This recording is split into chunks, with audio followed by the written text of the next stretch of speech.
سيدنا ومولانا محمد وعلى آل سيدنا ومولانا محمد وبارك وسلم عليه. الصلاة والسلام عليك يا رسول الله وعلى آلك وأصحابك يا سيدي يا حبيب الله. حمد و ثنا و درود و سلام کے بعد سورۃ النساء آیت نمبر 16، 17 اور 18 مالک العزت نے ارشاد فرمایا واللذان یأتیانها منکم، اور جو تم میں سے برا عمل کریں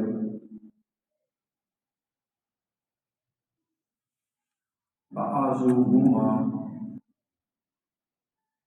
تو ان دونوں کو تکلیف دو. فإن تابا، پھر اگر وہ توبہ کر لیں دونوں،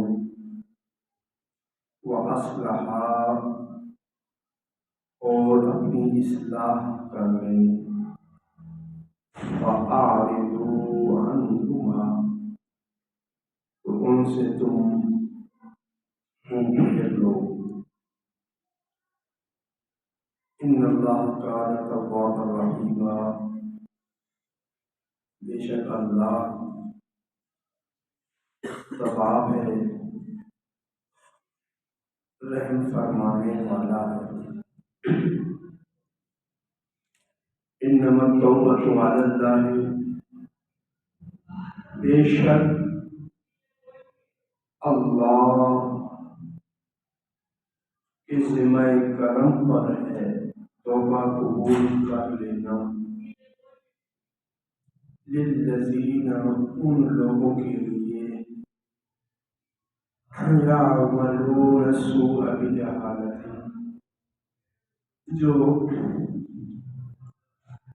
جہالت سے برے عمل کرتے ہیں. ثم یتوبون من قریب، پھر جلد ہی وہ توبہ کر دیتے ہیں. فأولئک یتوب اللہ علیہم، تو یہ وہ ہیں جن کی توبہ اللہ قبول فرمائے گا. وکان اللہ علیما حکیما، اور اللہ جانتا ہے سب کچھ، اور ساری حکمتیں اسی کے پاس ہیں.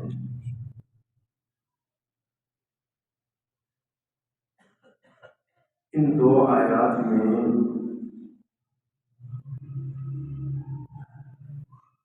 اللہ رب العزت نے بدکاری، زنا اور لواطت کرنے والوں کی سزا کا بیان کیا، اور اس میں اخلاص سے ارشاد فرمایا بجہالت، یہ سارے گناہ جہالت سے ہیں. اور پھر ساتھ ہی فرمایا اللہ تواب ہے، رحم فرمانے والا ہے. جو توبہ گناہ کی فوراً بات کر لیتا ہے اللہ اس کی توبہ قبول فرما لیتا ہے.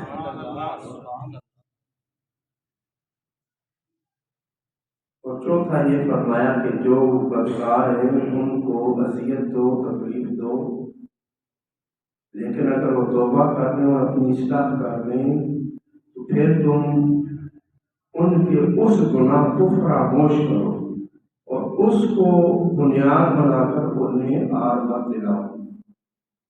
جو ہو گیا تو ہو گیا، اس نے توبہ کر لی، اب بات ختم. ایک تو بدکاری کی سزا ذکر فرمائی، اور دوسرا ہمیں بدکاروں سے متعلق ایک اہم حکم بھی فرمایا کہ جب وہ توبہ کر لیں تو پھر تم